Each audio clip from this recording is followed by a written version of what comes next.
नमस्कार, आप सभी का स्वागत है। उत्तर प्रदेश में जिस तरीके से राजनीति का माहौल अब अपने चरम पर पहुंचता हुआ दिखाई पड़ता है, क्योंकि नए नए गठबंधन बनने के आसार दिखाई पड़ते हैं। तमाम नेताओं के को लेकर जिस तरह की बयानबाजी होती है, जिस तरह से तमाम तरह के समीकरण बनने के प्रयास होते हैं, उसको देखते हुए ऐसा लगता है कि उत्तर प्रदेश में राजनीति का एक अलग रंग और ढंग देखने को मिलने वाला है। क्योंकि उत्तर प्रदेश में अब एक बड़ी खबर सामने आ रही है, जहां पर पूर्व जो है मंत्री स्वामी प्रसाद मौर्य और नगीना से सांसद चंद्रशेखर आजाद की मुलाकात होती है। और ये मुलाकात ऐसे वक्त पे होती है जब उत्तर प्रदेश चुनाव को बमुश्किल 7 से 8 महीने का वक्त रह गया है। तो ऐसे में हर मुलाकात अपने आप में कोई ना कोई इशारा करती हुई दिखाई पड़ती है, कोई ना कोई वजह तलाशती हुई नजर आती है कि आखिर ये मुलाकात का जो सिलसिला है ये क्यों है, किस लिए हो रही मुलाकात है, किस मकसद के तहत ये बातचीत होती है,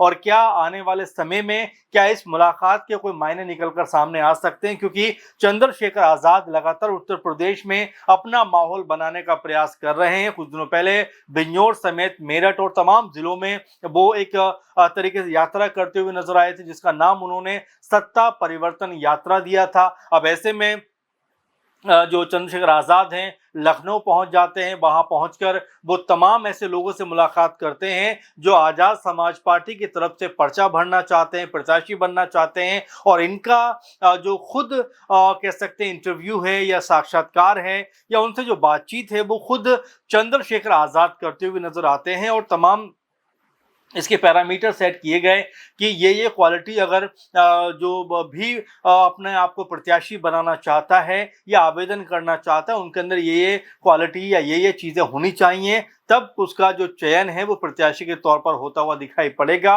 और इसी बात को लेकर लखनऊ में लगातार जो चंद्रशेखर आजाद हैं वो बहुत सारे लोगों से मिलते हुए दिखाई पड़ते हैं। इसी बीच जो तस्वीर आप देख रहे हैं, उन तस्वीरों में आप देख सकते हैं किस तरह से स्वामी प्रसाद मौर्य के साथ में चंद्रशेखर आजाद यहां पर दिखाई पड़ रहे हैं। आपको बता दें कि स्वामी प्रसाद मौर्य उत्तर प्रदेश के मजबूत लीडर्स में से एक रहे हैं, ताकतवर नेताओं में से एक रहे हैं। और उससे भी बड़ी बात कि लगभग सभी दलों के अंदर उनकी जो है मौजूदगी देखी गई है। आप चाहे लोक दल की बात करें, जनता दल की बात करें, बीएसपी की बात करें, बीजेपी की बात करें और या फिर समाजवादी पार्टी की बात करें, सभी दलों के अंदर स्वामी प्रसाद मौर्य रह चुके हैं, काम कर चुके हैं। और उसके बाद जब सब पार्टियों से उनका मन ऊब जाता है या तो कोई ऐसी खटास आ जाती है, उसके बाद स्वामी प्रसाद मौर्य 2024 में एक अपना अलग दल बनाते हुए नजर आते हैं,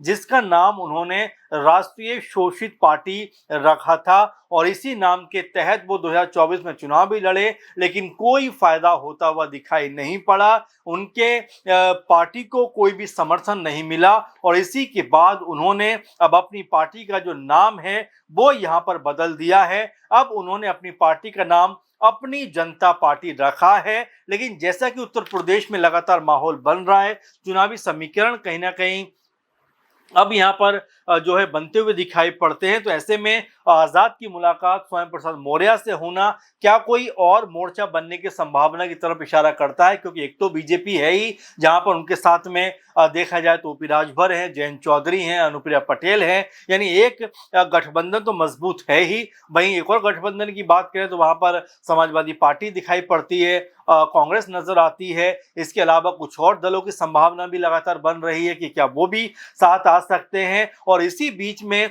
जिस तरह से स्वयं प्रसाद मौर्य और आजाद की मुलाकात होती है, तो ये भी कहा जा रहा है कि क्या यहाँ पर मौर्य, आजाद और ओवैसी एक और मोर्चा बनाते हुए दिखाई पड़ सकते हैं। इस बात को लेकर भी लगातार कयास लग रहे हैं कि क्या जो ये तीनों दल हैं उत्तर प्रदेश में अगर अपना गठबंधन बनाकर चुनावी मैदान में उतरते हैं तो क्या कोई सफलता अर्जित करते हुए दिखाई पड़ेंगे। देखिए, राजनीति में संभावनाएं हमेशा बनी रहती हैं। अभी आजाद को अपना वोट बैंक बनाना है, ओवैसी अपने आप को तलाशते हुए दिखाई दे रहे हैं उत्तर प्रदेश में। हालांकि बिहार में उनके हिस्से में सीटें आती हैं, महाराष्ट्र में उनके हिस्से में सीटें आती हैं, लेकिन उत्तर प्रदेश जहां पर 17-18% मुस्लिम आबादी है और कई सीटों पर तो यह आंकड़ा अगर देखा जाए तो जो वोटों के हिसाब से 50% से भी अधिक दिखाई पड़ता है, जहां पर मुस्लिम मतदाता नजर आते हैं। लेकिन उसके बावजूद भी ओवैसी कोई फर्क नहीं डाल पा रहे हैं। तो क्या यहां पर दलित और मुस्लिम का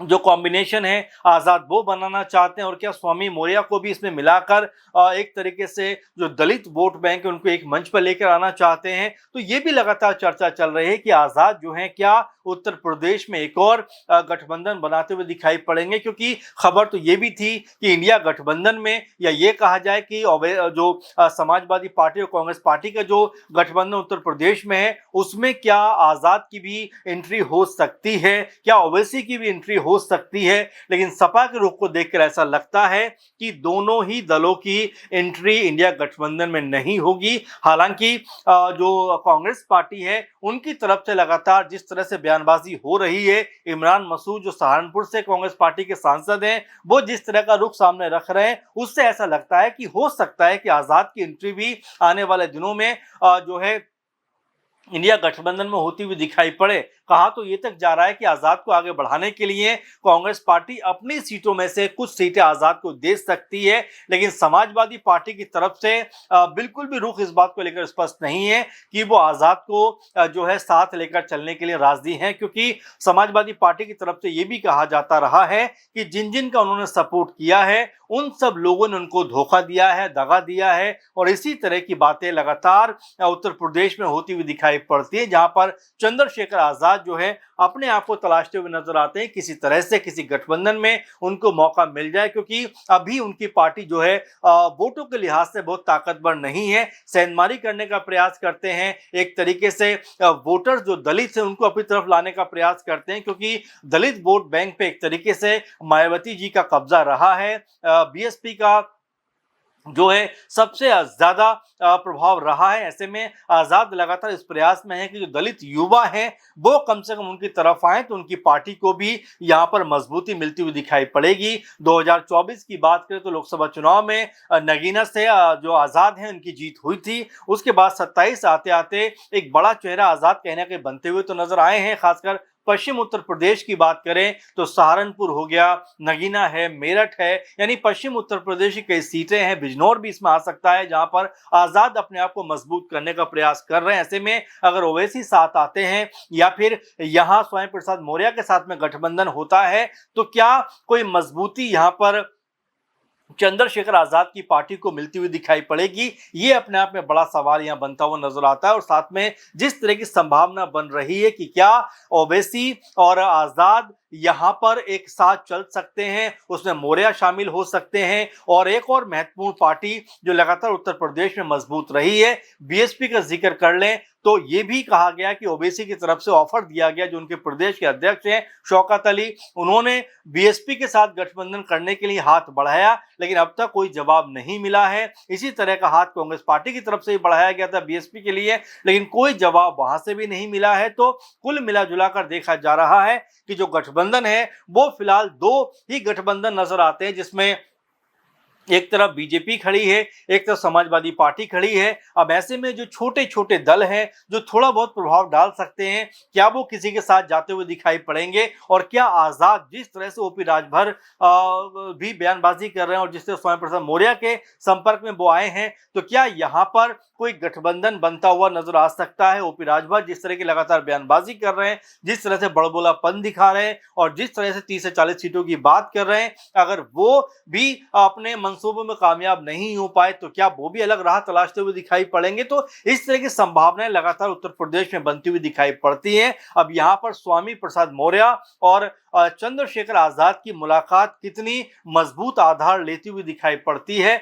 उत्तर प्रदेश में अपना प्रभाव किस तरह से बनाते हुए दिखाई पड़ती है, ये देखना दिलचस्प होने वाला है। लेकिन इन तस्वीरों ने उत्तर प्रदेश की राजनीति में एक अलग माहौल जरूर पैदा किया है, जिसमें कहीं ना कहीं इस बात को लेकर चर्चाएं अब आम हो रही हैं कि क्या आजाद जो है वो एक और गठबंधन या तीसरा मोर्चा उत्तर प्रदेश में बनाते हुए दिखाई पड़ेंगे। इसमें क्या है आपकी राय कि क्या आजाद इस तरह से अपने आप को मजबूत करेंगे या फिर इंडिया गठबंधन में उनको एंट्री मिलती हुई दिखाई पड़ेगी? तो स्वामी प्रसाद मौर्य और चंद्रशेखर आजाद की इस मुलाकात को आप कैसे देखते हैं? क्या आपका कहना है? कमेंट जरूर करिए। फिलहाल के प्रोग्राम में बस इतना ही। आप लगातार जुड़े रहिए। नमस्कार।